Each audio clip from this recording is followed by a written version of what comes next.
bem-vindos ao terceiro episódio do nosso FOCcast, o podcast exclusivo do Grupo Educacional Oswaldo Cruz. Eu sou a Giovana e eu tô aqui com o Irabel. Eu sou o Irabel, como vocês já conhecem, e hoje aqui nós temos o prazer de receber duas grandes profissionais do nosso curso de pós-graduação de Ciências Forenses. Para quem não sabe, eu também trabalho na pós-graduação aqui na FOC e elas são as minhas parceiras, né, no nosso curso. Então hoje eu gostaria que vocês falassem um pouquinho sobre o histórico de vocês, né, a professora Patrícia, a professora Alice, e porque eu acho que é um universo que a gente tem muita curiosidade, né? Quando se fala em ciências forenses, todo mundo tem curiosidade, né? É um podcast que a gente estava esperando muito. Exatamente, né? E a gente tá bem ansioso, vamos ter vários temas. Né? Isso, a gente estava nos bastidores aqui discutindo, né, quanto tempo que ia levar, porque a gente tem muita curiosidade, né? Acredito que todo mundo queira saber. Então vamos começar por você, né, professora Patrícia? Se apresenta um pouquinho, fala pra gente sobre o seu histórico, quem é você, né? Para que a gente entenda direitinho como que funciona esse curso aí.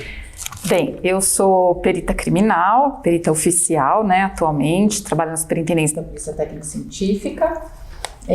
A minha graduação é em Medicina Veterinária e depois eu acabei prestando esse concurso, passando, né, para ser perita oficial, né. Tenho aqui pós-graduação pela Oswaldo Cruz em Ciências Forenses e trabalhei sempre nos locais de crime, né? Vamos dizer assim, bem ligada à atividade fim mesmo, né? Onde a gente trabalha os elementos ali de local de crime para, de acordo com a necessidade, aí então serem encaminhados para os respectivos laboratórios, né? Então minha grande experiência é realmente em perícias de locais de crime. Legal. E você, professora Alice? Fala um pouquinho pra gente. Em primeiro lugar, isso não é um podcast, isso é um FOCcast. É isso aí. Bem, eu também, né, sou perita criminal oficial. Sempre que a gente fala assim é porque a gente é concursado e a gente tem fé pública para exercer essa função. Legal. E eu trabalhei durante quase 40 anos, né, no Instituto Médico Legal, sou perita toxicologista. Diferentemente da professora Patrícia, eu prestei o concurso, na época que eu prestei o concurso era diretamente ligado numa área específica, então eu sou toxicologista.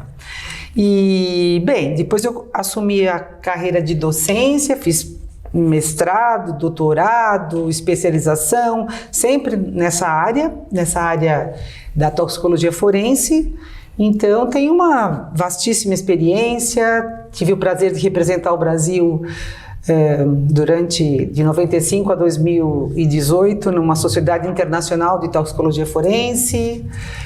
Consegui, assim, ser reconhecida pelos meus pares como uma toxicologista forense e esse curso que nós temos aqui, ele é onde bate meu coração, porque a gente trazer toda a nossa expertise e formar pessoas que podem atuar como peritos. Legal. A gente não chama o curso de perícias, porque o perito é uma designação dada pelo juiz, é o juiz que designa.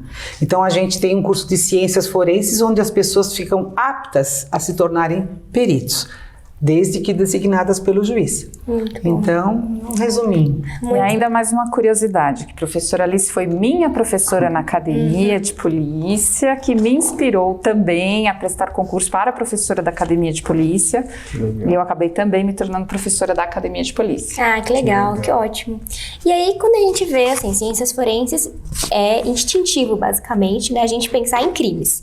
A gente sempre pensa, ciências forenses tem muito a ver com crimes, mas crimes é uma das coisas relacionadas às ciências forenses. É um universo muito amplo, né? Então, dentro desse curso de ciências forenses, dentro dessa pós-graduação, primeiro, o que eu preciso para fazer uma pós-graduação em ciências forenses e o que eu vou encontrar lá dentro desse curso? Posso falar? Pode. Bom, eu vou entrar um pouquinho, eu gosto muito da história, porque a história explica por que o curso existe. Sim. Então, nós professores da Academia de Polícia, na época, mais ou menos 2007, 2008, colocamos na Academia de Polícia um curso com 1.200 horas que se tornou um curso de especialização. E as pessoas buscavam muito esse curso, mas esse curso era para o pessoal da Secretaria de Segurança Pública, somente. Pessoas que não fazem parte pessoas normais, assim. Profissionais. Não extra. Isso. As pessoas que não fazem parte desse universo não podiam realizar o curso. Legal. Aí, a professora Norma, que é uma das fundadoras do curso, que ela é perita também, uma delegada, a doutora Tereza Cristina, que é uma delegada incrível, e a gente resolveu ancorar esse curso em algum outro lugar. E eu estava assumindo aqui a área da saúde da pós-graduação. Então eu falei, vamos ancorar no Oswaldo Cruz. E aí então começou, né? O curso começou dessa maneira. E realmente, quem chega já pensa que já vai ver CSI, papapá. Mas aí, o que acontece? Abre o universo, assim, abre. Porque quando você fala em ciências forenses, essas ciências forenses são vários códigos envolvidos. Quando você fala em crime, é o código criminal. É o código penal, que é o código de processo penal, que é o código criminal dos crimes. O que é crime no Brasil? As perícias que se relacionarem com esses fatos, elas são dos crimes. Mas a gente tem também o Código Trabalhista, a gente tem também o Código Civil, a gente tem também o Código de Esportes. Ou seja, são outros códigos que, via de regra, usam as mesmas perícias, mas que vão dar consecução a uma ação legal à luz do código enfocado. Então, é bem mais amplo, né? Ciências forenses, e a gente tem as ciências criminalísticas, elas estão nas ciências forenses. Então, o conjunto são as ciências forenses e a criminalística é uma parte das ciências forenses. E só quem pode fazer perícia criminal é o perito oficial, aquele concursado. Tá. Entendi. E aí seria, vamos dizer assim, aparentemente a área que mais chama atenção, que mais gera curiosidade, né, das pessoas. Então, por exemplo, eu ali na minha área de trabalho, nos locais de crime, a gente... na minha lotação ali, nós, como peritos, atendíamos vários tipos de crimes, né? Em algumas regiões tem uma limitação, né, entre atender só crimes contra o patrimônio, só crimes de acidente de trânsito, por exemplo. Na região que eu trabalhava, pela nossa divisão de atribuições, nós fazíamos todo e qualquer tipo de crimes, nós atendíamos todo e qualquer tipo de crime. Então, a gente trabalhava desde o homicídio, né, que é realmente o crime mais impactante, né, mais delicado da gente trabalhar, até as coisas mais assim, os crimes mais corriqueiros, que às vezes uma pessoa comum talvez nem identificasse como um crime, né? Então, danos ao patrimônio, quando esse dano é extremamente irrisório, né? Então, mas se você for olhar tecnicamente, aquilo é um crime, né? Então, a gente tinha essa amplitude aí de complexidade dos casos quando a gente atendia local de crime nessas unidades que realmente atendem todas as áreas aí. Legal. E você falando assim de crimes e tal, é inevitável eu não fazer essa pergunta que eu acho que gera uma dúvida geral. CSI é verdade? Como é que essas séries, né, de true crime que a gente tem visto que cresceu muito, curiosidades, assim, tem um monte, né, tem Bones que a gente estava conversando mais cedo e tal, mas qual que é a veracidade entre um CSI e aqui, e até mesmo com a polícia dos Estados Unidos e a polícia do Brasil? Como é que é essa? Sim, primeiro que são ambientes realmente diferentes, né, ali você tem uma distribuição de trabalho diferente da nossa. Aqui nós temos o delegado de polícia, a polícia judiciária que faz a investigação, que é presidida ali pelo delegado de polícia, e tem o investigador de polícia, o escrivão como seus assistentes ali na investigação. E numa instituição completamente autônoma, separada, a gente tem a polícia científica, onde são os peritos oficiais que vão realizar esse trabalho de elaborar, de produzir a prova técnica, né? Então aí nós temos o perito criminal, que ele, é o que a gente costuma dizer, que ele processa coisas, né? E a gente tem o médico legista, que aí vai trabalhar com a pessoa, né? Viva ou morta. Então, e nós temos nossos assistentes também, fotógrafos, desenhistas, enfim. Então, já na Europa, nos Estados Unidos, eles, em alguns casos, eles acabam fundindo essas funções. Então, é meio que a investigação é junto com o perito criminal, né? O investigador é misturado com o perito criminal, eles fazem a investigação e fazem a elaboração da prova técnica também, elaboram a prova técnica também. Então, a gente tem essa diferença, assim. Agora, tecnicamente, né, eu sempre falo para os alunos, porque é bem aqueles memes, expectativa e realidade, né? Então eu falo, gente, vocês não sabem o que é realmente você entrar num local de crime para você achar os elementos que vão poder... Primeiro você vai localizar vestígios e depois você vai começar a analisar todas as suas hipóteses para ver se realmente aqueles vestígios vão ser elementos de prova, né? E aí eu falo, nossa, o caco de vidro lá que tirou de não sei da onde, você pula no sapato lá do suspeito, tinha meia né? digital. Então assim, eu particularmente eu só fui assistir essas séries porque eu estava estudando para o concurso, então realmente eu me dediquei, né? Então eu não assisti nada. Eu fui assistir CSI depois que eu já tinha passado no concurso. E aí, quando a gente chega na prática, né? Que você vê o quanto é difícil, né? Não é algo que você... Não é tão simples assim, né? Que é uma romantizada. Exato. Né? Lá no seriado, todas as peças do quebra-cabeça, elas aparecem. Se encaixam perfeitamente. Se encaixam perfeitamente. E Quando aqui a gente tem está no peças local... que levam 20 anos para serem achadas, né? Então, assim, às vezes até... Existem perícias que são inconclusivas, elas podem ser inconclusivas, né? Porque nem sempre você vai conseguir realmente construir ali, encontrar elementos técnicos, elementos objetivos que vão comprovar ali determinada hipótese para aquele caso, né? Legal. Professoras, e ouvindo vocês falando assim, né, uma curiosidade, né? Quando vocês fazem parte da pós-graduação, que eu pego o currículo de vocês, antes de conhecê-las, eu sempre ficava olhando como que ela escolheu essa área.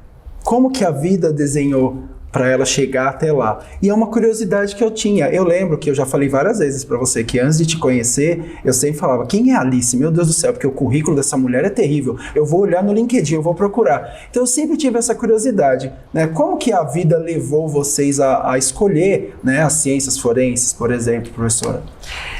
Para mim, na verdade, a vida me levou a escolher a toxicologia. Então, já na faculdade eu era monitora da toxicologia, eu sempre amei esse mundo das drogas, esse mundo dos venenos, eu sempre tive essa coisa muito forte do agente tóxico. Agora essa palavra está na moda, né? Todo mundo é tóxico. O namorado é tóxico. Não, na minha época eram os agentes químicos só que eram tóxicos. E eu sempre tive fascínio. Então, aí, quando eu me formei, eu fiz farmácia e bioquímica. E na época era farmácia e depois bioquímica. Eu só tinha o diploma de farmácia e abri o concurso. E abri o concurso para trabalhar no Instituto Médico Legal, com toxicologia. No caso, toxicologia forense. Então foi assim, na verdade eu fui via toxicologia. E quando eu cheguei, comecei a trabalhar com toxicologia forense, a gente fazia um curso na academia, porque é uma coisa super importante, né? Tem que ter o aspecto técnico da perícia, e você tem que saber tudo de um nada, e tem que ter o aspecto da ligação, contextualizar na ciência forense. Então a academia, ela faz isso. E quando eu entrei, todos nós éramos estudantes, recém-saídos da faculdade, físicos, químicos, médicos, farmacêuticos, e nós fazíamos um curso na academia para entender o que era direito processual penal, para você se contextualizar. Nosso curso pensa nisso também. E quando eu comecei a trabalhar no Instituto Médico Legal, no laboratório de toxicologia, eu comecei a sentir um fascínio por poder falar por quem já se foi. Aquilo para mim, ainda mais era uma época do contexto dos direitos humanos, eram as coisas que estavam acontecendo, como que a pessoa morreu. Aquilo, para mim, ele exerceu um fascínio tal que eu comecei assim a perceber que eu estava realmente num lugar muito importante de poder falar por quem já se foi. E acima do perito, né, só tem o juiz, e acima do juiz, Deus. É assim que a gente é introduzida na carreira, né? Então, eu falei, nossa, realmente uma função muito importante. Aí eu fui me apaixonando, aí fui fazer mestrado, doutorado, sempre com toxicologia forense. Então eu assim tenho adesão, né? Assim, a minha aderência à carreira foi via toxicologia que eu virei perita. Que legal. E você, professora Patrícia? Então, eu cliniquei em medicina veterinária, né? Trabalhava com clínicas de pequenos animais e fui, de certa forma, me frustrando um pouco com o mercado, né? Mas eu sempre gostei. Quando você é veterinário, né, você também resolve mistérios. Porque o animalzinho não fala, então é muito diferente do médico que você vai relatando tudo ali, até onde dói, né? Você aponta tudo. E o animalzinho não, ele chega ali, muitas vezes até o tutor não cuida até direito do animal, então a gente parte do zero, não tem informação nenhuma. Então acaba sendo também um trabalho investigativo, né? Um trabalho de se procurar respostas, né? Sempre gostei muito dessa parte de medicina, sempre foi gostava muito dessa área, tudo não é só o gostar de bichinho, né? Então, assim, eu realmente gostava muito do meu trabalho, mas ele passou a não me realizar, assim, não me dar muita realização profissional em termos de mercado de trabalho, né?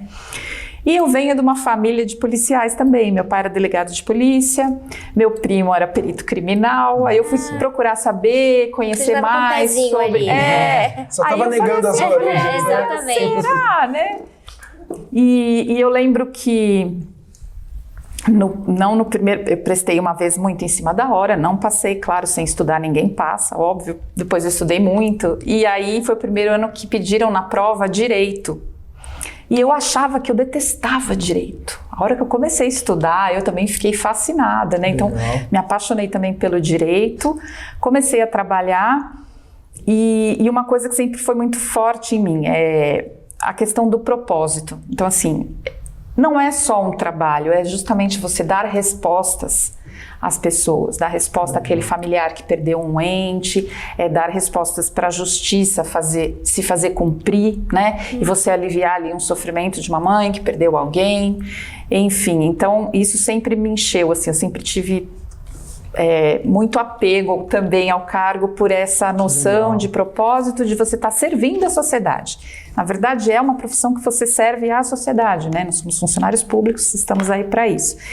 Então, sempre foi nesse sentido. E recentemente, talvez não tão recentemente, eu acabei migrando, né, dessa área da atividade fim para a atividade meio, mas com o mesmo propósito da gente conseguir melhorar cada vez mais a qualidade da perícia oficial, né, para cada vez mais a gente chegar a maior excelência possível aí nos nossos trabalhos, justamente para devolver justamente essa resposta para a sociedade. Que bacana, muito bom. E assim, bom, a gente deu essa pincelada sobre o tema, né, ciências forenses, a gente falou um pouquinho sobre a parte criminal, como vocês chegaram ali, mas ciências forenses é muito mais do que isso, né? A gente até começou falando sobre isso, que uma das coisas é o criminal, mas é uma das. O que mais? Onde mais eu posso, fazendo o curso hoje de ciências forenses, até onde mais eu posso trabalhar? O que eu vou encontrar de matéria que vai me dar essa possibilidade, além né? Como que seria isso? Só uma coisinha, quando ela disse que ela entrou na academia e tal, quando ela entrou na academia, na perícia, os peritos já eram tipo clínico geral. Quando eu entrei, não, era dirigido para aquela área específica. Químico prestava para química, físico prestava para física. E nessa clínica geral, foi que a gente embasou o nosso curso, certo? Então, o nosso curso tem todas as ciências forenses possíveis. Que legal. Ele é embasado dessa maneira. E, como eu estava dizendo, a mesma perícia, ela pode servir para criminal e para justiça civil, por exemplo, certo? Sim. Por exemplo, Vamos supor, a gente trabalha bastante com análise de drogas, se tem droga envolvida no crime, sei lá, se foi um estupro com uma droga, o chamado golpe Boa Noite Cinderela, a gente trabalha com essas coisas. Então, a gente está apto, né? Quem faz toxicologia forense.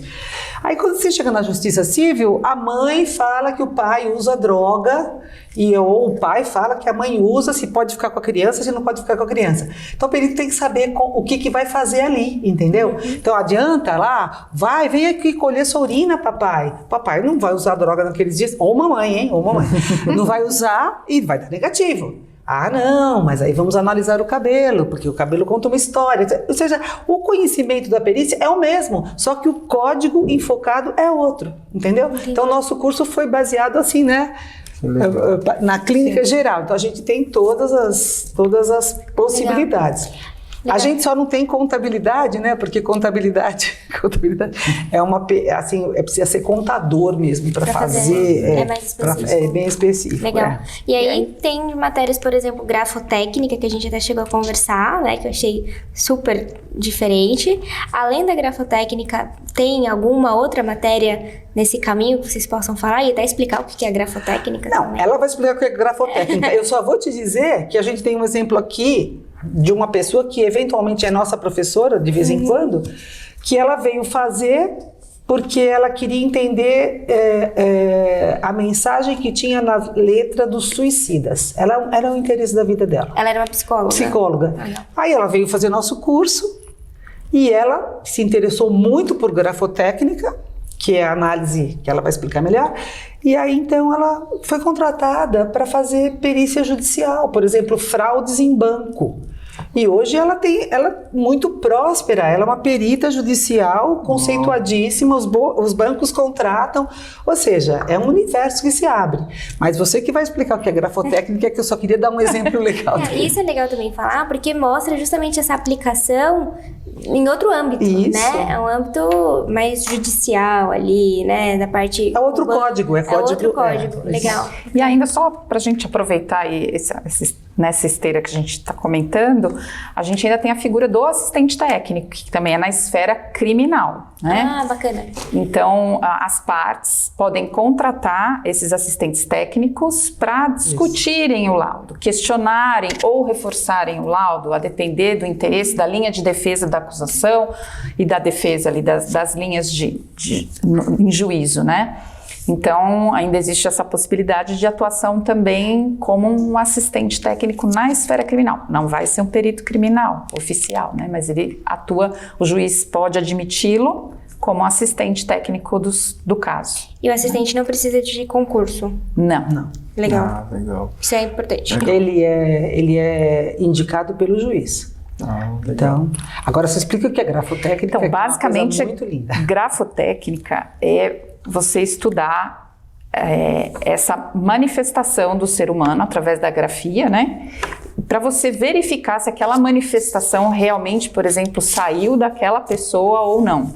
Então, são confrontos que são feitos, às vezes estudos documentoscópicos também, que vão envolver até a inserção de data daquela assinatura naquele documento, né? Então, é basicamente relacionado à grafia da pessoa, que é uma manifestação própria de cada um, né, individualíssima, que aí vão se fazer esses confrontos para ver se tem falsidade ali se ela é legítima ou não aquela assinatura, né? Legal. E olha que interessante, não existe em nenhuma faculdade o ensino da grafotécnica, a não ser essas novas que estão surgindo aí, que são para forense. Não tem, ninguém tem. Por exemplo, toxicologia tem a faculdade de farmácia, biomedicina, não sei o que lá. Todo mundo tem, física também, química um pouco, mas grafotécnica as pessoas aprendem nos cursos de perito, né? Sim. E essa questão que você falou, professora, que uma psicóloga veio fazer o curso. Isso. Eu já estava para perguntar exatamente qual que é o perfil do aluno e eu jamais chutaria um psicólogo. Olha. Professora, quem vem fazer um curso? Um psicólogo? Não é um psicólogo. E hoje, assim, com o conhecimento que vocês têm das nossas turmas que já tem de forenses, qual que é o perfil do aluno? Quem é o aluno que vem hoje estudar ciências forenses? É amplo, né? É muito amplo. Eu imagino. A gente tem desafios, né? Porque você imagina, você dá uma aula para... Mas a gente tem, basicamente, as pessoas que são egressas de cursos que têm uma parte técnica muito grande, né? Técnico-científica, e também os operadores do direito. Eles vêm fazer também. Mas Porque para eles farmácia, é bem... medicina... Sim. Então, farmácia, medicina, química, a gente, enfermagem, Que legal. biologia, direito, médicos, deixa eu ver quem quais as carreiras. biomédicos, já falou? Tivemos historiadoras que vieram... trabalhavam por causa da antropologia. Arqueologia, né, que é isso. legal pra caramba. E se vocês olharem, e se não tiver assim, por favor, Irabel, você mude lá. Porque a gente parou de colocar público-alvo, porque é todo mundo que tem interesse na área. Que tem uma graduação. É que tem uma graduação, precisa ter uma graduação, E né? queira entrar nesse mundo também, né? E entenda que não é só no âmbito criminal, é no âmbito... Vocês falaram até de esportes, Sim, sim. né? E qual que seria a aplicação dos esportes? Doping. As análises de olha doping só. são análises toxicológicas, só que qual é o código enfocado? É o código da WADA, né? Era o COI, que era Código Olímpico Internacional, que agora é o WADA, que é uma agência, né? World Anti-Doping Agency. É a mesma análise, é o mesmo cenário, estuda tudo, é a mesma coisa, só que é na Código de Esportes. Então, a pessoa, por exemplo, que é pega com cocaína, por exemplo, né? Ou ela não pode ser, ela não está no criminal, ela não vai sofrer uma ação que está prevista no Código de Processo Penal Criminal, é do Código de Esportes, a sanção está naquele código. Legal. E é assim que funciona. Então, os códigos são diferentes, mas a perícia é a mesma. Legal. E aí, a gente falou agora um pouco de antropologia, né? Que tem também na grade antropologia, e eu vi que também tem fotografia, né? Sim. Esses dois cursos. Quando você pega para dar uma olhada, para entender um pouquinho mais do curso e tal, isso chama atenção, tanto a fotografia quanto a antropologia. Qual que é a aplicação dessas duas matérias dentro do curso? A fotografia, na verdade, ela é uma ferramenta subsidiária ali do trabalho do perito. Um laudo pericial, não que seja obrigatório, mas a gente costuma dizer o seguinte: o juiz, quem vai julgar aquilo, né? Ele não esteve no cenário, ele não esteve no local de crime. Então, nós precisamos perpetuar e levar esse local de crime aos olhos do juiz. Então, até hoje, muito utilizado mesmo, a gente se utiliza a grande maioria das vezes do recurso fotográfico mesmo, seja para os locais de crime, seja para os exames laboratoriais, porque existe toda uma questão de você ter que demonstrar a legitimidade de tudo aquilo que você está examinando, questões de cadeia de custódia, né, que você realmente precisa se certificar realmente da origem de tudo aquilo que você está examinando, né, e ilustrar esse laudo, né? O laudo, ele é uma peça técnica que a pessoa, ali nós vamos depositar sobre todos os elementos técnicos, das circunstâncias, tudo, e melhor, cada vez, quanto mais ilustrado for, melhor, por todos esses motivos. Uma questão até de compreensão ali daquela dinâmica toda, né, de perpetuar aquilo e de se demonstrar realmente a autenticidade de tudo aquilo que a gente examinou, né. E aí agora a fotografia ela vai evoluindo, né. Atualmente a gente tem começado a trabalhar com os scanners forenses, que já fazem essa coleta de imagem já nível 3D. Legal. Então, possibilita uma série de cálculos, trabalhos, né, um estudo técnico bem Profundo. preciso, né, e em 3D, que até hoje a gente não trabalhava com isso, então hoje a gente já tem trabalhado. Alguns equipamentos até que mais novos, né, mais recentes, que trabalham impressões digitais, que aí a gente não precisa mais nem fotografar, porque ele já faz a identificação, você, sem usar até o pó, você consegue obter aquela impressão digital, ele localiza para você e já guarda a imagem, né, então tudo isso tem sido trabalhado junto com a fotografia forense, né? Está cada vez mais parecido com Bones. Evoluído, né? A vida imita a arte, Tá vendo? né? Tá cada vez mais parecido. Mas, né, Bones já é de muito tempo, verdade. Uma curiosidade, só para... É um fato interessante, eu convivo bastante com os peritos do mundo todo, mas do FBI, né, tenho alguns amigos lá, e a gente estava discutindo isso, né, a veracidade que tem. Na verdade, tem muita veracidade nas coisas, só que eles, como você disse, romantizam. Então, a hora que romantiza, a gente fala truco, né? Mas aquilo tem veracidade, sim. E mais, lá nos Estados Unidos, um perito que se aposenta começa a fazer assessoria para esses filmes. Então, por isso podem me indicar, se quer ter uma série aqui. Eu ia perguntar sobre isso. Eu ia perguntar exatamente sobre isso, porque eu vejo muito falando, né, de ser público, né, de ser concursado e tudo mais, e quando isso finda, né, na iniciativa privada, se existem empresas, se você pode fazer, prestar consultoria, como que funciona também isso? Eu tenho essa dúvida, sempre tive em relação a isso. Né? Como que funciona? Se existem empresas no Brasil ou como que funciona fora daqui? Porque às vezes você vê, a família contratou um perito à parte. Então como que funciona, professora, desse jeito? Quando é assim? Normalmente, né, enquanto você está exercendo a função, você não pode funcionar, óbvio, né? Mas depois que você se aposenta, você pode. E aí, normalmente, quem contata a gente ou é o escritório da defesa, ou o próprio juiz. Então, eu, por exemplo, já fui perita designada pelo juiz em alguns casos, porque o juiz também... A própria promotoria também pode, mas é mais assim, a família, né, do ocorrido? Do indiciado. Agora ele já é indiciado, né? Já passou da fase de inquérito, ele é indiciado.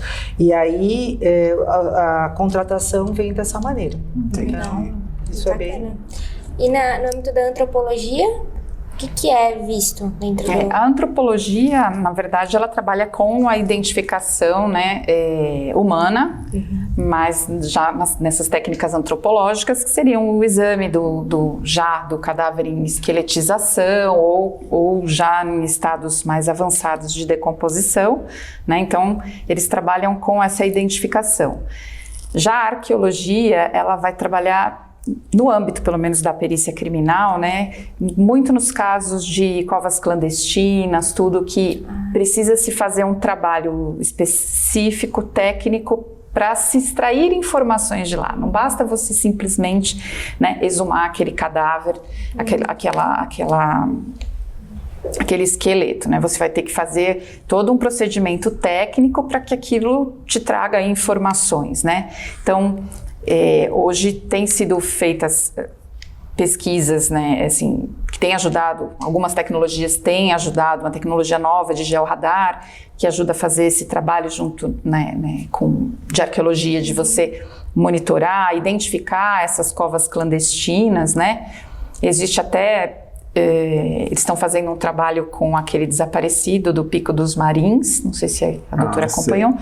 Então, justamente aí tem todo esse procedimento, né, de escavação adequado, tudo, porque a gente precisa de informações, né?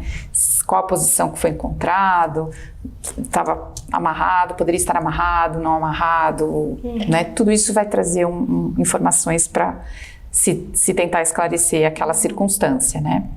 E ainda na arqueologia, pode me corrigir à vontade, né? Mas quando a gente sai da parte criminal, na parte de documentação também ele entra, sim, né? E objetos, por exemplo, também. Principalmente museus, por exemplo, que podem contratar para verificar veracidade. Depende do quê? Porque assim, normalmente se for casos de obras de arte, gemas, tudo, aí a análise vai mais para física, o pessoal de física que faz, né? Que aí vai fazer esse trabalho de identificação de autenticidade ou não, né?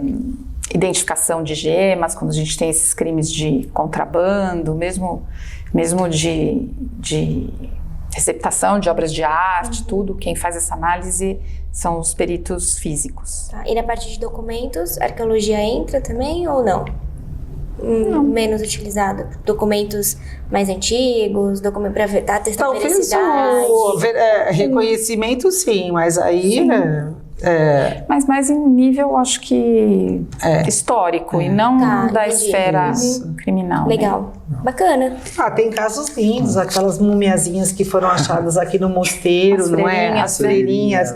Assim, é criminal porque não podia estar ali, mas não sabe, era uma coisa que elas eram enterradas ali. Até foi um professor do nosso curso que fez o caso. Então, Era uma questão de costume até. uma questão de costume, é verdade. Costume Professor, cultural. uma dúvida, né? Você falou aqui que hoje já existem os scanners, né? Eu também acompanhei o caso do menino do Pico dos Marins, foi utilizado o scanner, mas infelizmente não encontraram e tal. Em termos de tecnologia hoje, né, ciências forenses, vocês podem citar, tipo, assim, uma que seja desconhecida da gente, que seja utilizada para avançada como essa do scanner que você falou? Vem alguma coisa à cabeça de vocês? Tipo, olha, a gente usa esse tipo de tecnologia para esse tipo de coisa hoje em dia. Olha, com relação às perícias de locais, esses 2 equipamentos são realmente os mais novos. Inclusive, o scanner, nós fomos a primeira polícia do mundo que adquirimos esse material, né? Legal. Assim, que a polícia adquiriu esse material. Então, realmente é um dos equipamentos mais recentes que se tem. Uma ferramenta que não é nova, mas ela tem sido aplicada agora com mais eficiência, é a questão sempre dos bancos de dados, né? Então, tantos bancos de dados de perfis genéticos e agora vão começar a atuar os perfis balísticos, né? Então, para você fazer identificações entre projéteis que foram disparados, relacioná-los a determinadas armas. Muitas vezes aí a gente passa a colocar isso no banco de dados e cada vez que a gente pegar um projétil que veio dessa arma, a gente vai saber que é a mesma arma que cometeu, né, que foi aplicada nesse crime, e vai se fazendo todo esse desenho de rastreamento, né? Legal, estabelecer uma conexão, né? A perícia, ela acompanha a tecnologia. Aparece uma tecnologia nova, a perícia já... Então, por exemplo, essas drogas, essas chamadas aí K9, essas todas aí do zumbi, não sei o que, não sei o que lá. Essas são as NPS, como a gente chama, né? New Psychology Drugs. Então, são drogas novas que tem, assim, só para vocês terem uma ideia, aparece na televisão que está usando o K9. Esse K9 pode ser tantas coisas que tem aquele efeito, entendeu? Então, para você caracterizar e fazer o perfil, quando a gente fala o perfil, é porque também é um serviço de inteligência. Você localiza as drogas em vários lugares e faz uma rota de tráfico. A Polícia Federal tem um projeto lindo que chama PEQI, que é perfil químico, que eles rastreiam. Então, para você fazer isso, você tem equipamentos assim de ultimésima geração, com comparação de isótopos, entendeu? Legal. Então, isso é de ponta. Aí, quando alguém começa a ver essa aplicação, normalmente são as universidades que se interessam muito por isso, você vê essa aplicação e aí a perícia começa a adotar. Então, em cada área tem ali o seu desenvolvimento tecnológico e extremamente útil, né? Para a perícia. Normalmente nasce, né, por exemplo, a questão do scanner, né? Ele existia muito para fazer georreferenciamento, a parte de topografia, né, e tudo mais. E aí eles passaram então a importar essa tecnologia e adaptaram para o uso forense, aumentaram a precisão de equipamentos, tudo, né? Então, a gente acaba conseguindo aí aplicar novas tecnologias, né? Muito bom. Ou seja, o curso também ele é muito amplo, né? Ciências forenses, então a gente viu aqui, deu uma pincelada que eu posso trabalhar até no âmbito de reconhecer assinaturas, documentos, até realmente ir para um lado mais criminal, como assistente, né? Sim. Então é uma amplitude muito legal, não é só criminal, isso que é muito importante a gente ressaltar. Isso. Porque as pessoas às vezes vêm muito com essa cabeça, ainda mais porque é um tema que está em alta. A gente vê em plataformas de streaming cada vez mais documentários, séries com o tema, sim, muito podcast sendo gravado com pessoas da área. Então, querendo ou não, acaba sendo uma fonte. As pessoas vêm, e aí quando elas entram no curso, elas falam, nossa, é muito além muito daquilo, né? Sim. Muito legal. Aproveitando, a gente já tá indo pro fim do nosso Foccast. Muito triste, porque eu poderia ficar aqui por muito tempo falando sobre isso. Porque basicamente eu tô assistindo Discovery ID. Exatamente. Eu poderia ficar aqui horas fazendo várias perguntas e perguntando de vários casos, mas a gente tem algumas perguntinhas para fazer agora, de uma forma um pouco para olhar para a área de vocês, para o curso, de outras maneiras, né? É interpretar o curso de outras maneiras. Aí a primeira pergunta é: se você pudesse escolher um animal para representar o curso? E eu acho que eu bati no microfone, desculpa. Perdão. Qual seria? Eu ou ela? As duas, cada uma tem um animal, eu acho. Vamos ver se a gente tem o mesmo animal ou é um animal diferente. Bom, Começa você. Eu penso na águia, né? Porque a águia consegue olhar, ter aquela visão bem ampliada e bem acurada, né? Então aí eu acho que é isso que a perícia precisa também. Precisa, né? Acho que é a questão do olhar mesmo, né? Legal. E você, professora? Eu penso na coruja. Na coruja. Aquela sapiência, assim, de você... a águia, ela identifica e a coruja aprofunda, né? Então, eu acho isso super importante, que a coruja, ela tem ali o saber, né? Sim. Porque também tem essa, não é só você saber a técnica e fazer, você tem que interpretar aquilo, porque o juiz vai te perguntar coisas a respeito daquilo. Legal, hein? Posso achar minha técnica fantástica e tal, mas o juiz fala, e aí? Que horas a pessoa usou isso? Quem foi dado para ela ou ela... usou, entendeu? Então, essas complementaridades. Sim. Então, ela tem o overview, que ela é perita clínica geral e eu sou perita toxicologista. Muito legal, eles se complementam. Muito. E se vocês pudessem escolher um personagem de televisão ou de alguma série, filme, qual personagem vocês escolheriam? Pra ser seu parceiro, pra ser seu parceiro, né? Eu vou falar um que eu não sei se a moçada vai saber, mas os mais velhos vão saber. Era o Columbo. Era um detetive que chegava bem bobão, mas ele era tão inteligente. Resolvia tudo, claro. Todos eles a ficção resolvem, mas esse era demais, sabe? Ele pegava coisas assim que, para mim, seria ele. Eu trabalharia com ele tranquilamente. Eu já escolheria o clássico Gil Grissom, do CSI Las Vegas, porque calmo, tranquilo, mas quando alguém está indo com alguma coisa, ele já está voltando com a coisa pronta, né? Mais ajustado. Certo, tudo. Que legal. E aí, qual que é o filme ou série favorito de vocês, assim, que vocês acompanham e que abordou o tema, ou vocês já viram até a profissão de vocês muito bem feita, assim, que vocês falam, nossa, esse é o meu filme favorito aqui. Estamos bem representados por esse filme. Que eu gostei bastante. Ou até série, né? Não só filme, mas como série também. Que vocês assistiram e vocês falaram assim, nossa, eu acho que esse daqui foi bom. Caramba, a gente só estuda. É engraçado, porque eu sei dos episódios do CSI, porque todo mundo vem me perguntar se pode aquilo ser verdadeiro.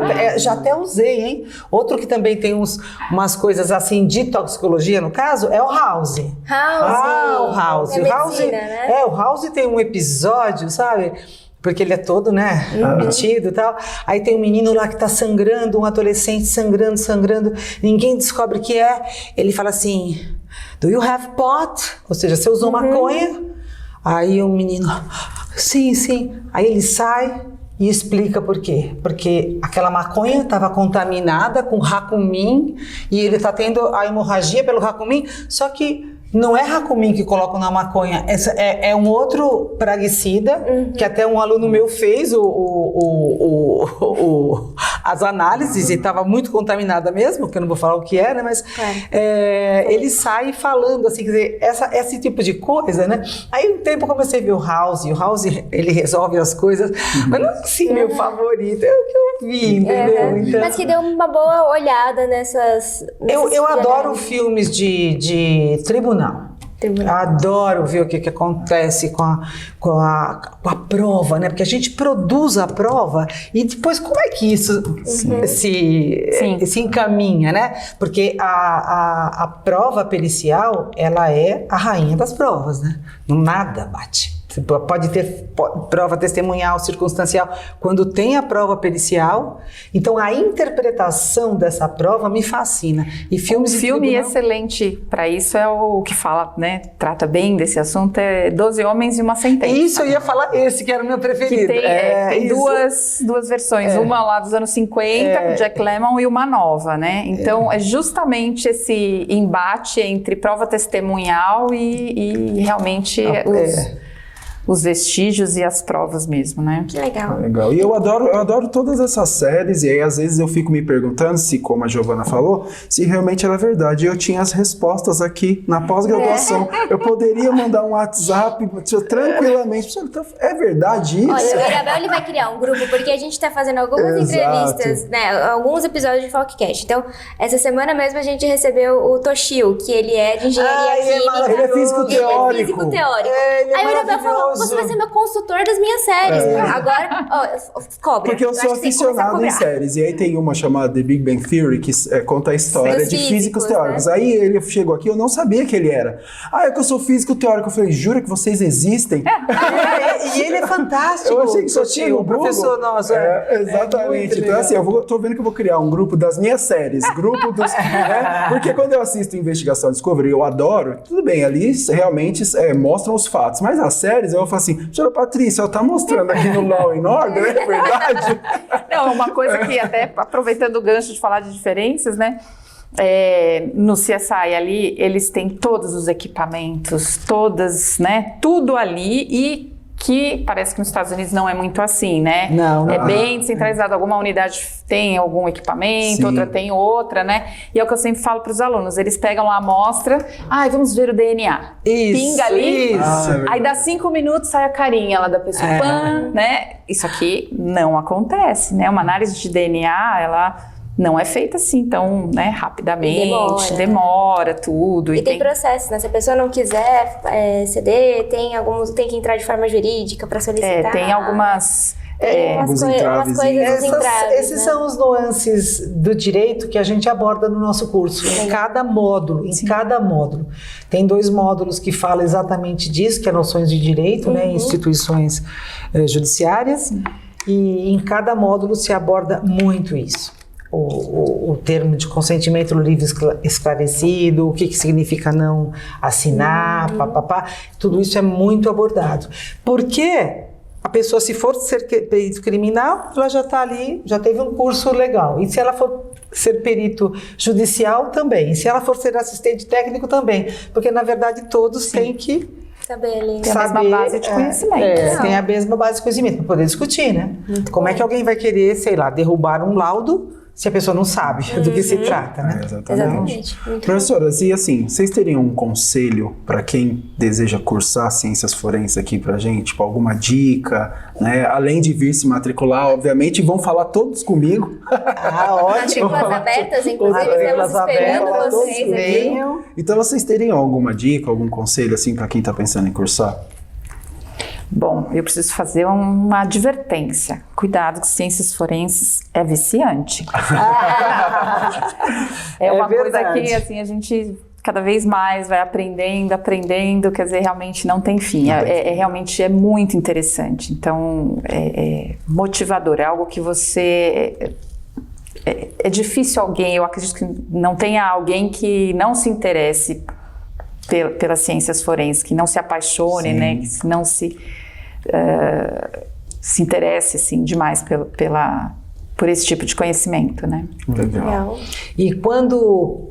Bom, o meu conselho é o conselho que eu dou na graduação, porque quando eu pergunto na graduação por que veio fazer farmácia, vários falam para ser perito. Já na graduação, já se fala. Mas você continua com esse sonho? Agora não, acho que agora eu estou pensando em estética. Sabe, mas por que você entrou? Para ser perito. Porque o farmacêutico está muito ligado à perícia, né? Por conta do primeiro caso forense que teve na história, foi um médico e químico que resolveu. E médico e químico é a profissão de farmácia. Então, o primeiro caso em toxicologia.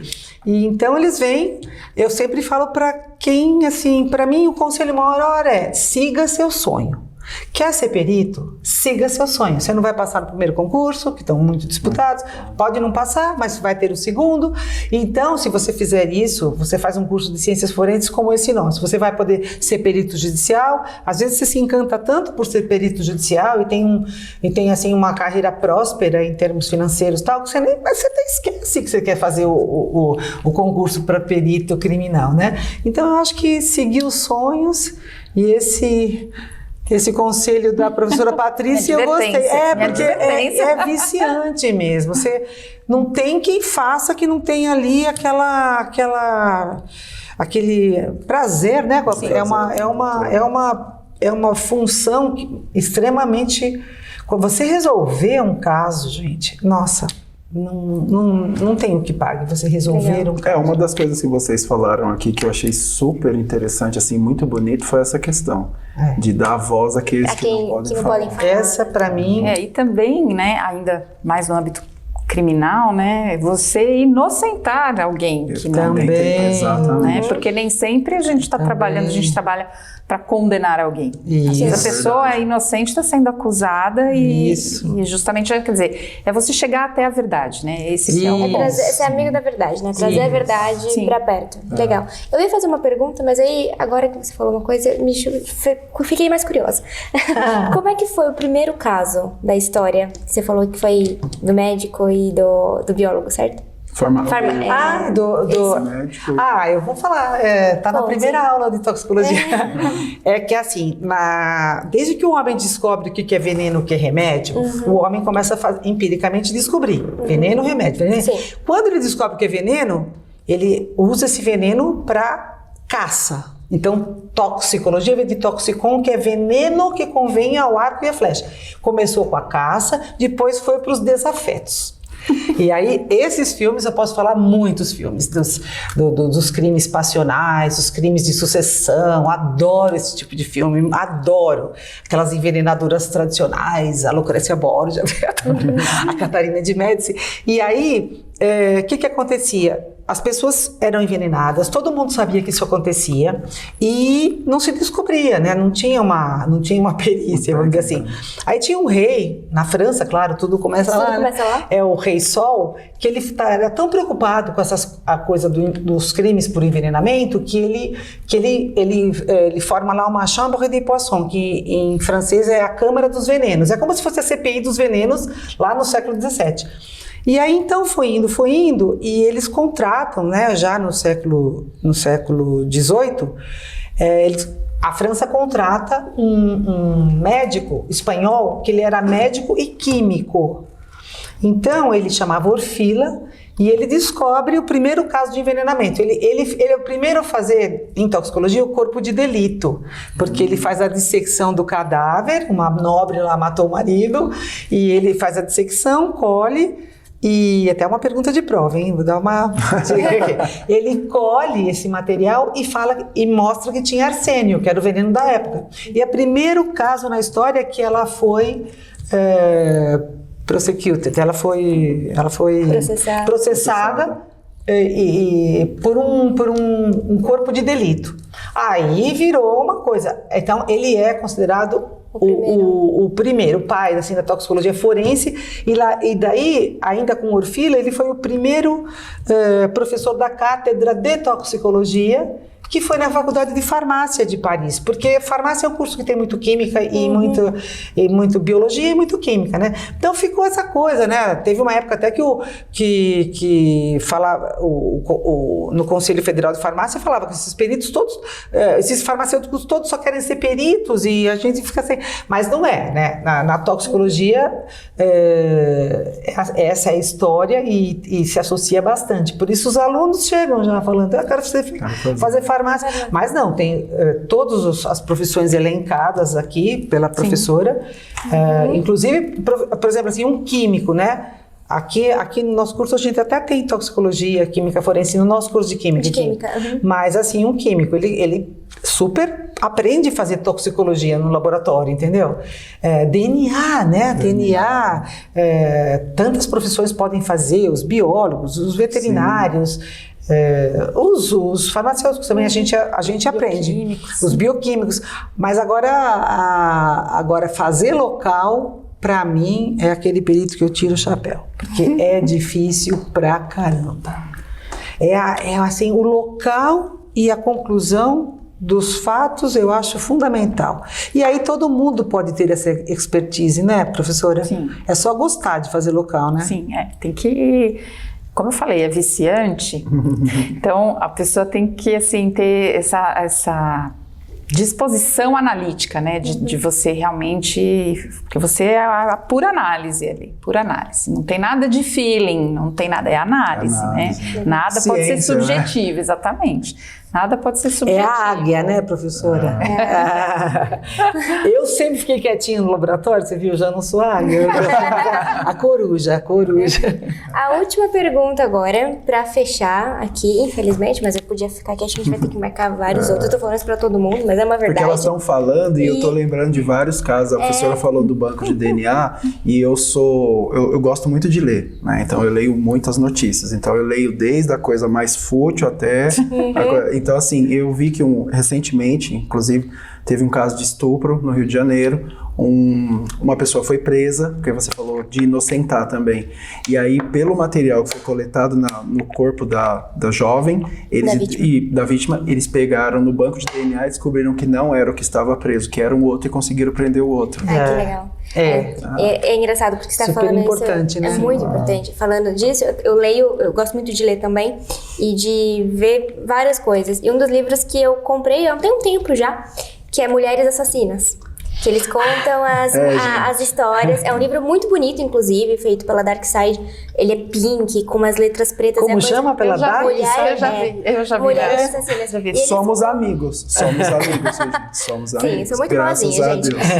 E aí esse livro, ele conta as maiores histórias das mulheres, grandes mulheres, que se tornaram assassinas, que sabem que tem grandes histórias por trás. Então tem várias histórias, desde do século XV até a atualidade, assim, é muito legal. Eu vou falar a palavra engraçado, mas a palavra certa não seria essa, eu vou colocar interessante. É interessante como mulheres assassinas, a grande maioria delas usa veneno pra fazer suas vítimas, né? Elas não são tanto do embate. A mulher é mais no silêncio. Né? E quando você vê casos com homens, é muito mais na violência, né? Na ação. A mulher é mais ali no veneno. Você vai morrer, cara, mas você vai morrer no meu tempo. A gente vai, então... Foi muito legal. Obrigada. Agora eu vou fazer a última pergunta, porque eu acho que vale. Que é, dentro da área de vocês, dentro da profissão de vocês, da construção da carreira, qual que foi a maior conquista que vocês tiveram? Que vocês As consideram. duas, que vocês consideram assim, olha, isso foi uma conquista. Pode ser na vida pessoal, pode ser na vida profissional, um caso, alguma coisa que vocês possam compartilhar com a gente. É claro que você solucionar, né, como vocês mesmos falaram, já é por si só uma conquista. Mas uma coisa gigante, que marcou né? mais, uma sabe? coisa mais marcante para vocês. Vocês, conquistei isso, ou aconteceu isso. Professora, você tem vários, você pode escolher. E a gente já sabe, inclusive. Recentemente, inclusive, foi uma. Inclusive. Então... Para mim foi, né, muito emocionante receber prêmios, assim, porque os prêmios, eles têm a ver com a idade, né, tem a ver com o tempo, né, que você pratica aquilo, mas eles significam um reconhecimento, né, da sua trajetória profissional. Faz uma validação. E o que eu mais me orgulho foi esses prêmios, esse reconhecimento da sociedade de toxicologia, da mulher da toxicologia no Brasil, que é uma coisa americana, depois esse último, que foi essa comenda, né, e por conta da toxicologia, mas a minha satisfação maior, assim, é o legado que eu deixo dos alunos que eu formei. Porque os meus alunos hoje são peritos, assim, de ponta. Olha aqui, ó. De ponta. Aqui, a professora Patrícia, os professores da Unicamp. Eu vejo aquilo, sabe? Foram meus alunos. Às vezes até acho que meu nome é professora, sabe? Então, eu chego, todo mundo me chamando de professora. Então, essa é a minha maior realização da vida. Você ter transmitido o seu ofício e as pessoas, assim, superarem o mestre. Porque agora, quando eu vejo... O professor Rafael, por exemplo, também foi meu aluno, professor nosso aqui, fantástico. Sim. Ele vem, ele traz, ele mostra assim, esses equipamentos. eu assim, fico escutando, eu falo, eu não atinjo mais isso, entendeu? Então eu adoro Khalil Gibran Khalil, que ele fala um capítulo lá dos filhos, né? Ele fala que os seus filhos são a seta e você é o arco. Por mais que o arco se incline, ele nunca vai chegar onde a seta está. Então eu estou sentindo que as minhas setas, elas estão chegando em lugares assim... Que legal, que bonito. Isso é bonito demais. Achei lindo Eu isso. me emociono com isso, porque são os meus alunos, sabe? Olha, a professora Patrícia foi minha aluna. Que legal. O professor Rafael foi meu aluno. O professor José Luiz, que está lá nos píncaros da glória da toxicologia internacionalmente, foi meu aluno. Mas não é só isso. Todos aqueles meus alunos que praticam no seu cotidiano, né? A perícia, a toxicologia, que acho que eu passei, né? Porque você não passa só competência, você passa ética também. Sim, isso é E importante. isso, na perícia, Sim, fundamental. é assim, você e a sua consciência, né? Muito Legal. bom. E você, Bruno? Bem, eu ainda sou uma professora um pouco mais, né, Muito mais novata, nova, muito mais nova. mas também ter essa oportunidade de dar aulas para mim também sempre foi muito gratificante, né, para poder justamente essa questão de você construir, né, ajudar a construir novas cabeças, né, passar a forma que você realmente acredita que é a correta de se trabalhar, de se exercer as profissões, né. Então isso para mim realmente é muito gratificante.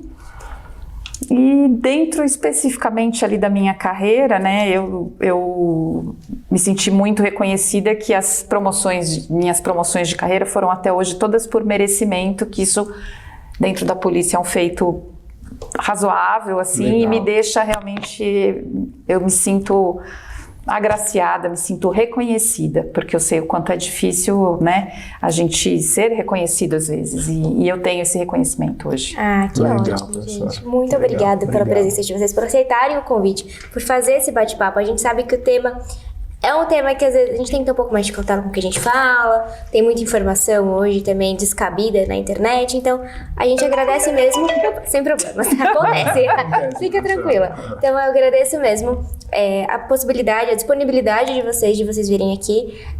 Na segunda temporada a gente quer que vocês voltem pra gente Fazer a adentrar parte um 2. pouco mais, Tá falar de certo. outras coisas mais específicas, talvez, falar dessas mulheres assassinas, falar dessa parte de toxicologia que eu acho que é bem interessante, tá? E eu quero deixar um recado que o Foccast tá no ar toda terça, quinta e sexta nas suas plataformas de streaming, e a gente tá aqui, né, com vários episódios ainda pela frente, estamos no episódio 3, então tem muito mais aí, e a gente conta com a audiência de vocês. É isso aí, pessoal. Muito obrigado, viu? Obrigado, professoras, pela presença de Imagina. vocês. Esperamos Obrigada vocês a aqui. vocês. Obrigada a vocês. Obrigada.